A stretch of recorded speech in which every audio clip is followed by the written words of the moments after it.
बात करेंगे past indefinite tense के बारे में।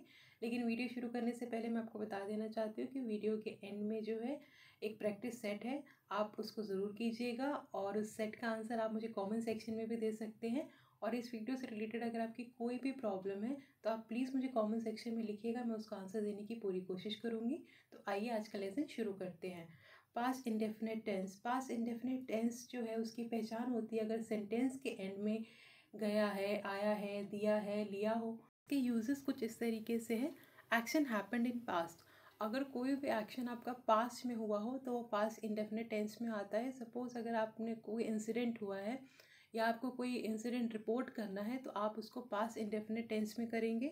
To incident of past happen simultaneously, अगर कोई दो इंसिडेंट एक साथ हुए हैं वहाँ भी आप पास्ट इंडेफिनिट टेंस का यूज़ करते हैं। Some action was going on, something happened, अगर मान लीजिए कोई काम ऑलरेडी चल रहा था और उसके साथ में कोई काम हो जाता है तो वहाँ भी आप पास्ट इंडेफिनिट टेंस का यूज़ करेंगे। इसकी 4 फॉर्म्स होती हैं, affirmative, negative, interrogative, interrogative, negative. इसका स्ट्रक्चर कुछ इस तरीके से होगा, जो अफर्मेटिव सेंटेंसेस हैं उनको इस तरीके से बनाया जाएगा। सब्जेक्ट प्लस वर्ब की second form plus object. He jumped into the water, वह पानी में कूद गया। आई कंप्लीटेड माई होमवर्क, मैंने अपना गृह कार्य पूरा कर लिया। Sanjay deposited his tuition fee yesterday, Sanjay ने कल अपनी ट्यूशन फ़ी जमा की। I slept very soundly yesterday night, मैं कल रात बहुत गहरी नींद सोया। गहरी नींद को जो है साउंड स्लीप बोला जाता है। नेगेटिव, इसका स्ट्रक्चर कुछ इस तरीके से होगा। Subject plus did plus not plus verb की first form plus object. Did जो है चाहे वो सिंगुलर हो चाहे वो प्लूरल हो, सबके साथ में आई, वी, ही, शी, सबके साथ में डिड को ही लगाया जाएगा। जैसे कि she did not come yesterday, वह कल नहीं आई। They did not invite me, उन्होंने मुझे आमंत्रित नहीं किया। I did not eat food, मैंने खाना नहीं खाया।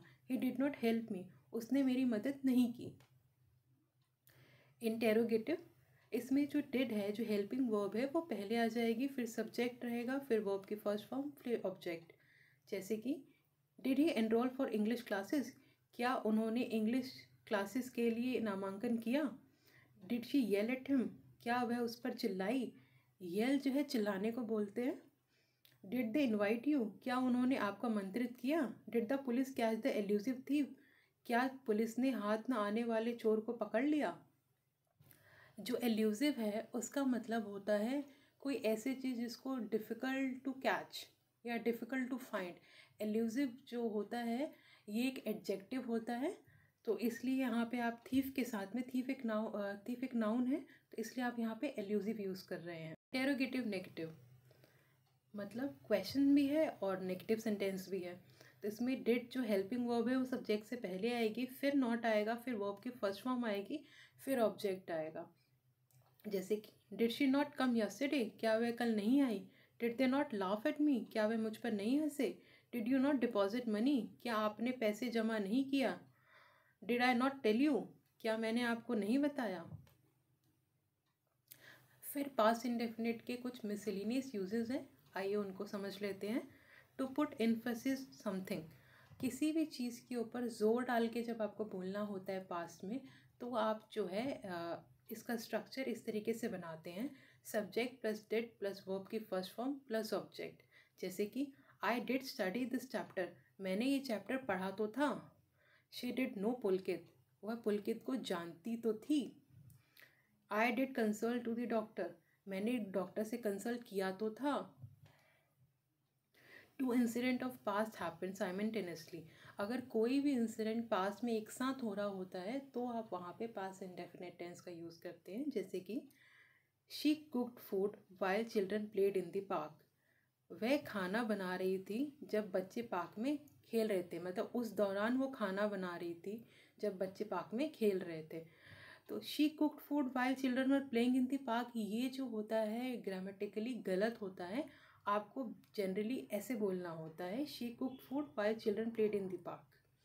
फिर रिपोर्टिंग एन इंसिडेंट, मान लीजिए अगर कोई चीज़ हुई है, सुबह हुई है, आपको वो चीज़ किसी को अपने फ्रेंड को बतानी है कि तुम्हें पता है आज सुबह ऐसे हुआ था, तो उस सेंटेंस में भी आप पास्ट इंडेफिनिट टेंस का ही यूज़ करते हैं। मान लीजिए मैं सुबह इंटरव्यू देने गई थी और मुझे अपने दोस्त को बताना है कि इंटरव्यू देने से पहले मैंने क्या क्या किया था, तो उसको मैं कुछ इस तरीके से बताऊँगी। I got up early in the morning, took a bus and went for an interview. मैं सुबह उठी, मैंने बस ली और मैं इंटरव्यू के लिए चली गई।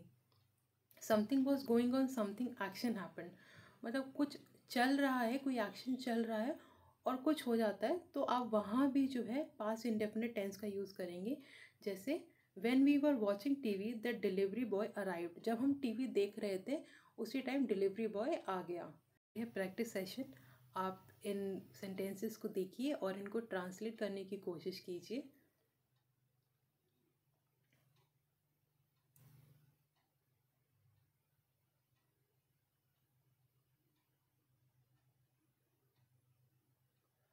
आई होप आपने इनको ट्रांसलेट कर लिया होगा, तो प्लीज़ मुझे कमेंट सेक्शन में ज़रूर लिखें। आइए इनको देख लेते हैं।